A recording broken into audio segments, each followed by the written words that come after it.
Charles A. Montorio-Archer. I'm the president and CEO at One Hope United, where we create opportunities for people to live lives without limits in Illinois, Florida, Wisconsin, and Missouri. I try to set an example for the Hope members at One Hope United, as well as the larger community, by being present. I think leadership is about followership, but that followership is dependent upon, are we present where services are provided, where need is being examined, as well as where policy and regulation is being influenced. The challenges that we're facing now at One Hope United and throughout the country is the challenge of policy and regulation. What we're noticing is that funding is decreasing, but the need for services is increasing. So the challenge is, how do we participate in a discussion that recognizes the needs of Illinois and other states, but also realizes that people need our services and need us to be present and involved in what's coming forward. My focus is, as president and CEO, on service. What do we need to do to reach more people, provide more services, employ more people, be involved in the community? So that is the combination of federal funding, state funding, and local funding, as well as it is in the philanthropic space. I think an organization like One Hope United is only going to be successful if we continue to participate in both areas and not lean one over the other. The nonprofit community must find the balance between federal funding as well as philanthropic dollars. It's important for all organizations to understand that service should be paramount, and in order for that to be the case, it requires wherever funding is going to come from, we need to actually be out there trying to find it. When we think about corporate social responsibility initiatives, it's not just about the funding, it's all about the value add to the community. As long as businesses want to participate in that space, One Hope United and other not-for-profits will be willing to partner with them. At One Hope United, the Hope Academy is an opportunity for a multi-state organization to bring all their staff together to not just commune with each other, but to also grow personally and professionally.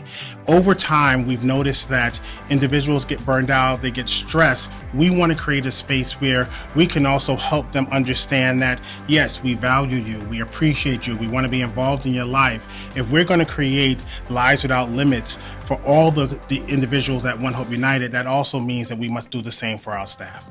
One Hope United on a regular basis, pursues knowledge.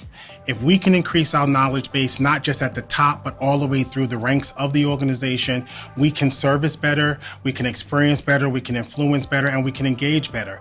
Without the knowledge of what's happening in our industry, and also the knowledge of how that industry knowledge can be parallel to what the families and individuals are experiencing, then we will be better at what we do.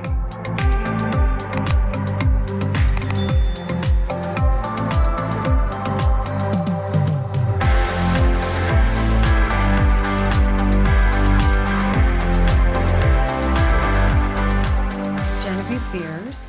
I am the CEO and co-founder of New Founders. New Founders is a coalition hub of all of the new leaders that have popped out since the 2016 election. So we found that first we were a huge amount of new groups, the founders of Swing Left and Indivisible and Women's March, and then we started pulling in leaders from the DNC and the DCCC and groups like Move On and Rock the Vote that have been out there for a long time. And the key thing that we're trying to work on is the left has always been very siloed. We're not very good at working as a fleet. And so once a year now, we all get together and we are able to throw our plans down, figure out where we can coordinate, eliminate redundancies, and take on a fleet mentality to really go at something together. Why did I get involved in politics? Well, the last election was interesting for women.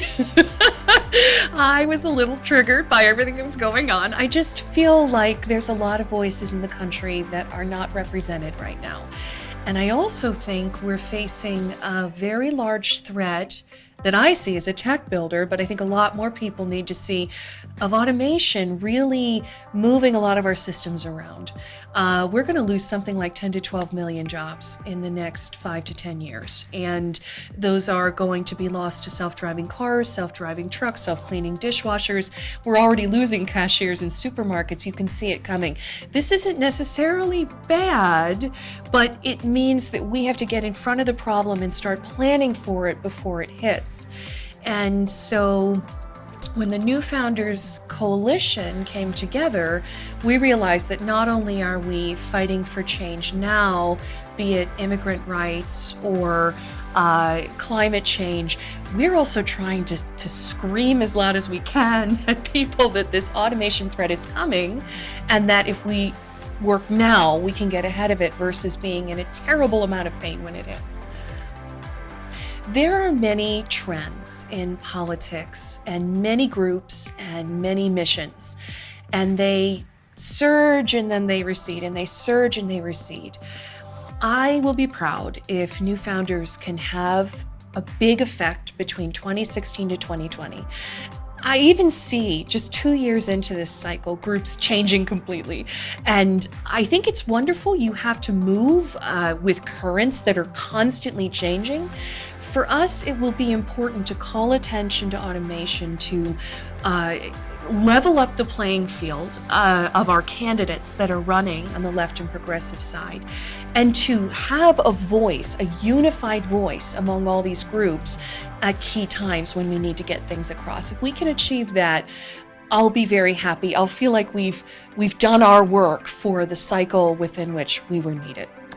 The best advice I ever got moving from tech to politics was that in tech, you make solutions.